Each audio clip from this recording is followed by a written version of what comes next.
Estimados estudiantes de cuarto grado, tengan ustedes un buen día. El tema que vamos a desarrollar en el área de razonamiento verbal es el resumen. Resumen es un texto que transmite la información de otro texto de manera abreviada. Debemos leer atentamente el texto principal o primario para identificar la información más importante.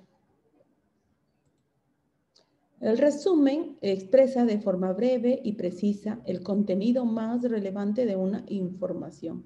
El resumen es una redacción de un texto en el que se expresan las ideas de lo que quiere siguiendo el proceso desarrollado. El resumen es un documento académico que organiza de manera lógica las ideas más temporales que provienen de un de un documento base, perdón, será escrito. A ver, el resumen nos dice que contiene, o bueno, el resumen dice de un solo párrafo, contiene ideas principales, se escribe en tercera persona, se emplean palabras propias, un tercio de texto original.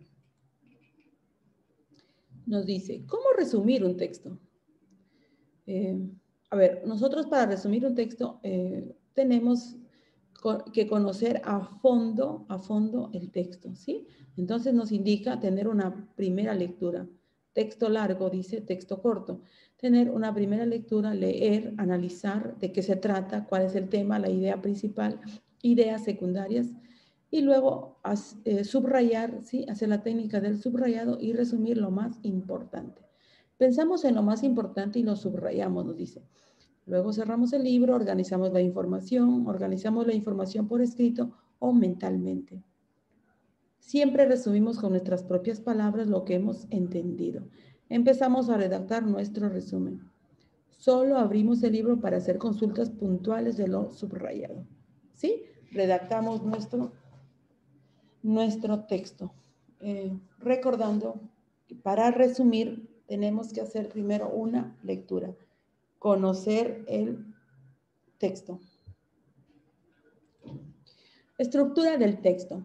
El resumen está conformado por 3 elementos básicos que nos dice palabras claves. En las palabras claves es lo que tú vas a subrayar. Establecen los conceptos centrales del texto y las áreas del saber a las que hacen referencias. ¿Sí? En palabras claves es lo que nosotros entendemos, subrayamos. Idea global. Sintetiza las ideas principales del texto. Ideas principales. Oraciones dentro del texto, breves pero relevantes. No se incluyen opiniones personales. ¿Sí? En el resumen no se tiene que alejar de lo que dice en el texto, sino resumir. A ver, acá dice, en el resumen, mucho para estudiar, demasiados datos para retener en la memoria. Entonces, es fundamental aprender a hacer resúmenes. ¿Qué es? Un resumen escrito es un texto que transmite la información de otro texto de manera abreviada. Hacer resúmenes es una técnica de estudio. Fundamentalmente exige una lectura atenta y comprensiva para identificar la información más importante incluida en el libro o artículo que hay que estudiar. ¿Para qué sirve? A la hora de repasar, cuando el tiempo apremia, los resúmenes permiten sobrevolar rápidamente las ideas y conceptos fundamentalmente que podrán ser evaluados.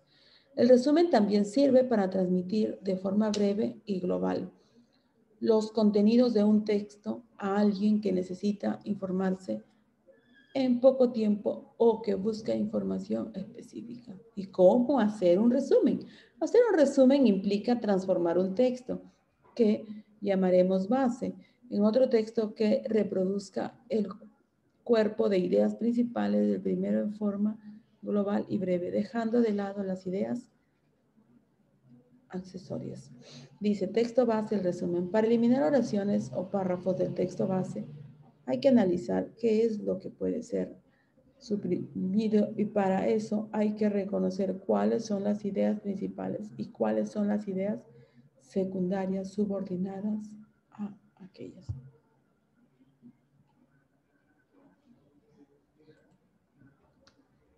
Las condiciones de un buen resumen. Brevedad. El resumen se ciñe a datos e ideas esenciales. Exactitud. El resumen debe recoger con precisión el contenido del texto. En exhaustividad, el resumen ha de contener todas las ideas importantes del texto. En objetividad, el resumen debe limitarse a condensar las ideas expuestas por el autor del texto. Nos dice que es resumir. Es dar al lector un relato condensado y objetivo de las ideas principales y las características del texto. Por lo general, tiene entre 1 y 3 párrafos. Otras veces, es solo una de las oraciones, depende del texto original. Y su propósito, como es una síntesis de las ideas y la información, no hay que poner todos los detalles. Lee atentamente todo el texto. Divídelo en párrafos. Recuerda que cada punto aparte marca el término de un párrafo. Lee por párrafo, subrayando las ideas más importantes de cada uno. Si es necesario, escribe notas al margen que para ti sean importantes. Todo lo subrayado, escríbelo en tu cuaderno. Ordena lo escrito y redacta el resumen tratando de ser claro, exacto, coherente y fiel en lo que vas a resumir. Revisa lo escrito y quita las palabras innecesarias. No olvides repasar la puntuación y la ortografía. A ver, aquí, ¿qué nos dice? Hola, soy Susana y junto con mi amigo Álvaro te acompañaré todo el tiempo. Juntos aprenderemos sobre los resúmenes y los carteles. Esta es la secuencia didáctica. Encontrará serie de actividades que permitirán conocer la estructura, utilidad de la noticia como género periodístico. Algunas de estas actividades serán grupales. Para alcanzar este objetivo con éxito, contarás con la ayuda de recursos, ¿sí?, multimedia educativos de Internet. A ver, chicos, nosotros también podemos resumir lo que nos dicen las noticias, lo que nos dice, por ejemplo, los textos. Hoy en día que estamos en Google, leer. Entonces también podemos sacar ahí unos pequeños resúmenes. A continuación, te presento acá un resumen. Pero antes vamos a leer, dice, la breve historia del cacao. La palabra cacao procede de azteca, cachahuatl. Según la leyenda, el cacao era el árbol más bello del paraíso de los aztecas, que le atribuían múltiples virtudes: calmar el hambre y la sed, proporcionar la sabiduría universal y curar las enfermedades. Se sabe que los primeros árboles del cacao crecían de forma natural a la sombra de las selvas tropicales, a las cuencas del Amazonas y del Orinoco. Hace ya unos 4.000 años, los mayas empezaron a cultivarlo hace más de 2.500 años. El cacao simbolizaba para los mayas vigor físico y longevidad. Lo usaban como medicina, siendo recetado por sus médicos como relajante, como estimulante y como reconstruyente. En 1502, Cristóbal Colón recibió como ofrenda de bienvenida armas, telas y sacos de unas habas oscuras que en la sociedad azteca servían a la vez de moneda y de producto de consumo.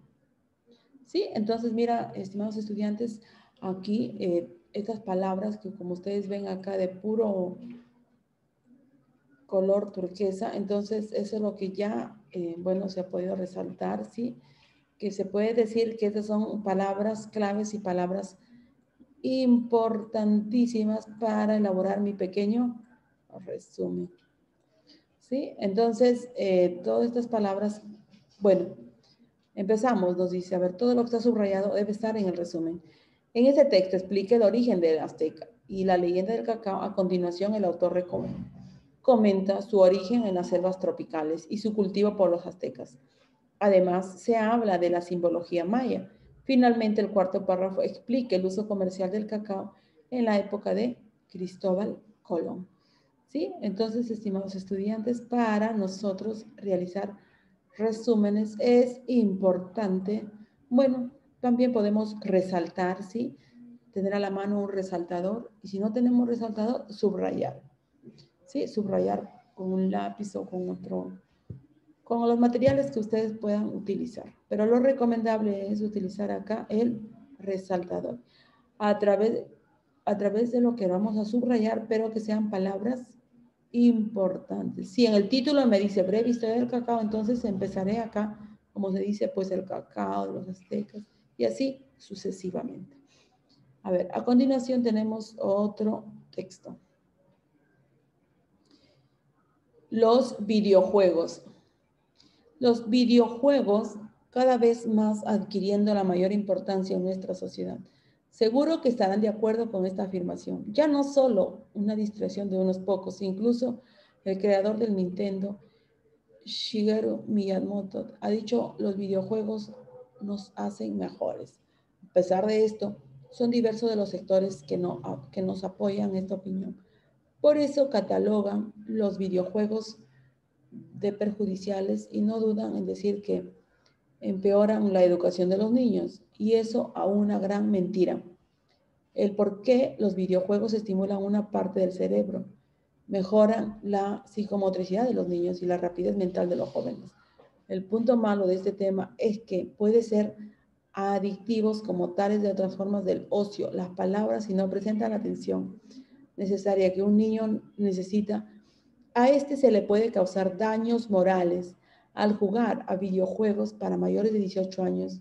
Otro punto en contra, el empeoramiento de la vista, debido al exceso de horas delante de la pantalla de televisor o del portátil. Y de los 12 años ya jugaba con mi consola a matar marcianitos. Pero en todo lo que rodea el mundo de los videojuegos es negativo, porque consolas como la famosísima Nintendo ayudan al niño a la percepción de su alrededor y en la movilidad de las muñecas, de las manos. Otro punto a favor de este método, aunque los niños me parece muy divertido.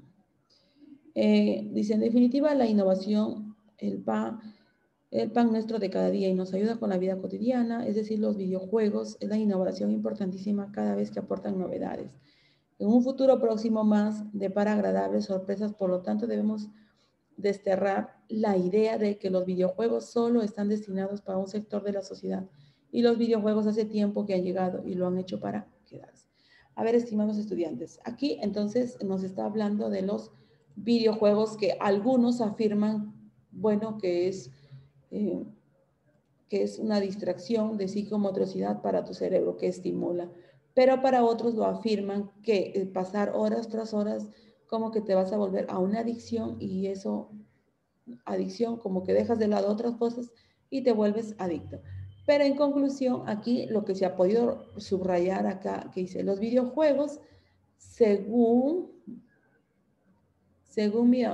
Miyamoto, ha dicho que los videojuegos nos hacen mejores. A pesar de esto, por eso los videojuegos empeoran, dice la educación. ¿El por qué? Videojuegos estimulan una parte del cerebro, psicomotricidad de los niños y rapidez mental de los jóvenes. Aquí. Daños morales, los videojuegos, empeoramiento de la vista. Sí, para algunos nos dice que toma como una adicción, daños morales, ¿sí? Que malogran la vista. ¿El por qué malogran? Porque pasas horas tras horas. Entonces, todo lo que nosotros podemos ver acá, lo que se ha subrayado, llamaremos a hacer un pequeño resumen. ¿Sí? A ver, veamos aquí otro texto. El gas ozono. La presencia del gas ozono en la superficie terrestre tiene el efecto negativo, ya que es una sustancia tóxica que afecta a la salud del ser humano. El hecho, en las capas altas de atmósfera, el gas ozono es un componente natural que protege contra la radiación de los rayos ultravioletas. Sin embargo, su presencia en la superficie terrestre tiene un efecto muy distinto. Es tóxica y afecta a la salud del ser humano. Es el hombre precisamente el culpable de las concentraciones de ozono en las capas más bajas de la atmósfera, puesto que el gas se forma como consecuencia de reacciones químicas que se producen en presencia de luz solar entre el oxígeno y dióxido de nitrógeno, procedente de los vehículos y de las fábricas. Actualmente hay estudios realizados por la OMS, que es la Organización Mundial de la Salud, que confirman que los altos índices de ozono provocan ataques cardíacos y asmáticos e influyen la en la mortalidad de la población. En definitiva, la concentración del gas ozono aumenta por 10 el riesgo de muerte por causas respiratorias, especialmente neumonía. A ver, aquí en el texto nos está hablando del gas, ¿sí? El gas de ozono. Entonces, aquí lo que se ha podido subrayar, y en resumen diríamos que el gas de ozono tiene una sustancia tóxica. De hecho, que el gas de ozono, los rayos ultravioletas. Sin embargo, ozono, el dióxido de nitrógeno, actualmente la OMS nos dice que la salud de ozono definitivamente aumenta los riesgos de muerte, que es la neumonía, ¿sí? Entonces, así es un reto para nosotros también leer y subrayar y también redactar los resúmenes que nos piden en nuestros libros de actividades. Sí, chicos, les dejo con ese compromiso. Yo sé que ustedes lo pueden. En conclusión, te dice que el resumen escrito en un texto que transmite la información de otro texto de manera abreviada. Hacer resúmenes es una técnica de estudio. Fundamentalmente exige una lectura atenta y comprensiva para identificar la información más importante, incluida en el libro o artículo que hay que estudiar. ¿Sí? Eso es todo, estimados estudiantes del cuarto grado. Espero que sea de gran ayuda para completar su libro. Y bueno, veo también que acá tienen unos textos donde tú también tienes que leer, subrayar y señalar ideas importantes, redactar resúmenes y relacionar. También veo acá algunos significados. Sin necesidad de ir a la web, tú también puedes acá aparear, colocar los significados, pero es de acuerdo a lo que tú has leído, ¿sí? Pero si tú buscas directamente en la información en el celular, prácticamente no has leído. Lo importante es que tú tienes que leer, analizar y subrayar. Eso es todo, estimados estudiantes del cuarto grado. Gracias, espero que sea de gran ayuda.